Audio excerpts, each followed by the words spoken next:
નમસ્કાર મિત્રો, Indigo hill YouTube ચેનલમાં તમારું ફરી હાર્દિક સ્વાગત છે। તો મિત્રો, આ વિડીયોમાં આપણે ધોરણ 7 સત્ર 1 વિષય ઇંગ્લિશનું યુનિટ 4 લોંગર શાર્પર બિગરની એક્ટિવિટી 1, 2 અને 3નું સંપૂર્ણ સોલ્યુશન મેળવીશું।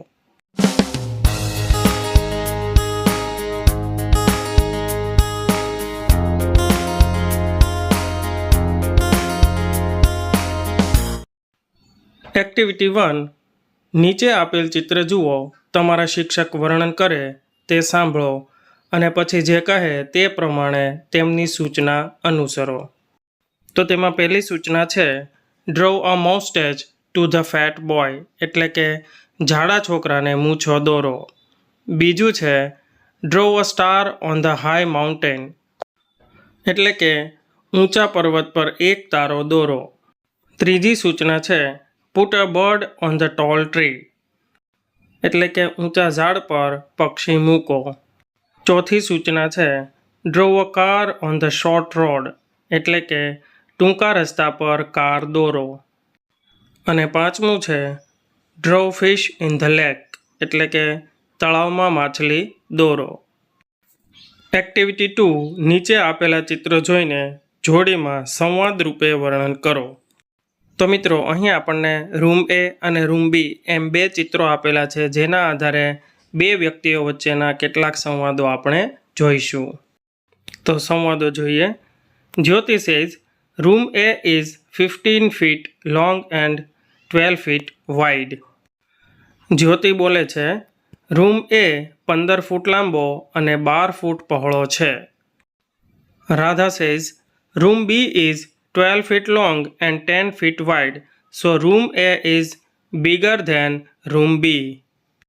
રાધા કહે રૂમ બી 12 ફૂટ લાંબો અને 10 ફૂટ પહોળો છે, તેથી રૂમ એ રૂમ બી કરતાં વધુ મોટો છે।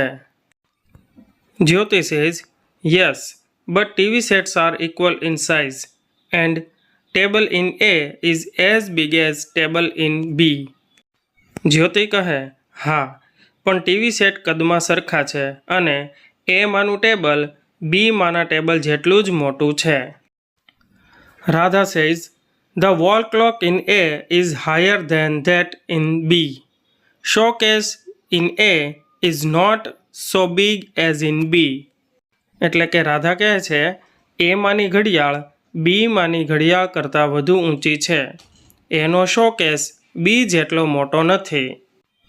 Jyoti says look at the chairs, the chair in room A is costlier than in room B. એટલે કે જ્યોતિ કહે પહેલી ખુરશીઓ જુઓ, રૂમ એ માની ખુરશી રૂમ બી માની ખુરશી કરતાં વધુ મોંઘી છે।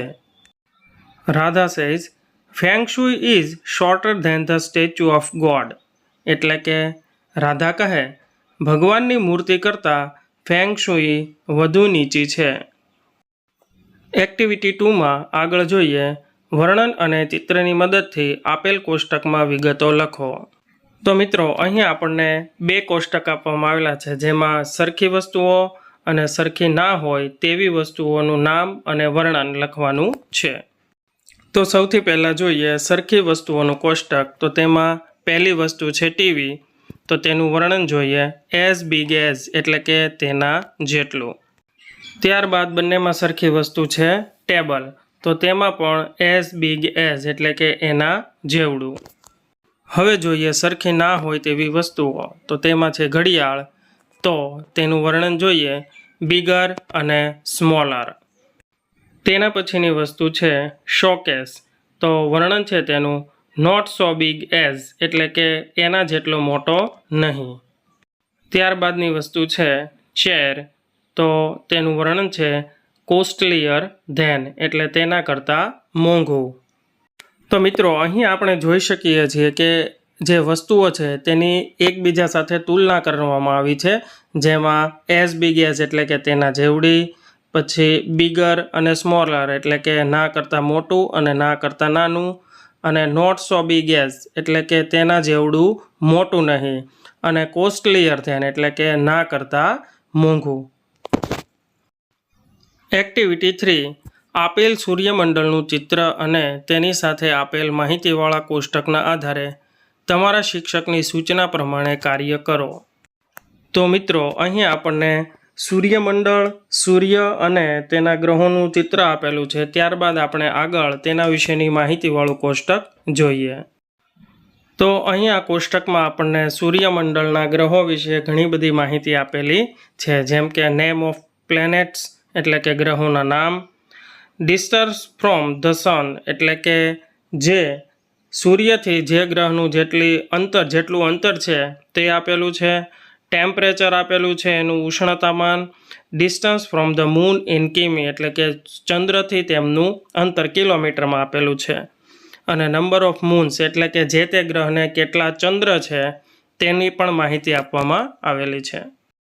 તો હવે આ બંને માહિતીઓના આધારે આપણે અહીં આપેલ ખાલી જગ્યાઓ જોઈએ. તો પહેલી ખાલી જગ્યા છે the Venus is bigger than ખાલી જગ્યા. તો તેમાં જવાબ આવશે મર્ક્યુરી. બીજી ખાલી જગ્યા છે ખાલી જગ્યા ઇઝ સ્મોલર ધેન ખાલી જગ્યા.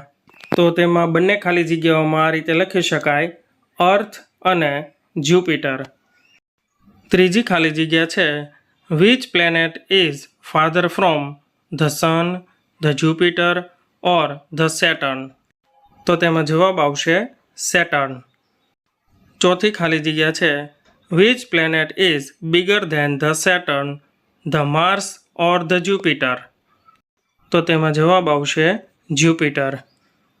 પાંચમો પ્રશ્ન છે which planets have higher temperature than the Mars.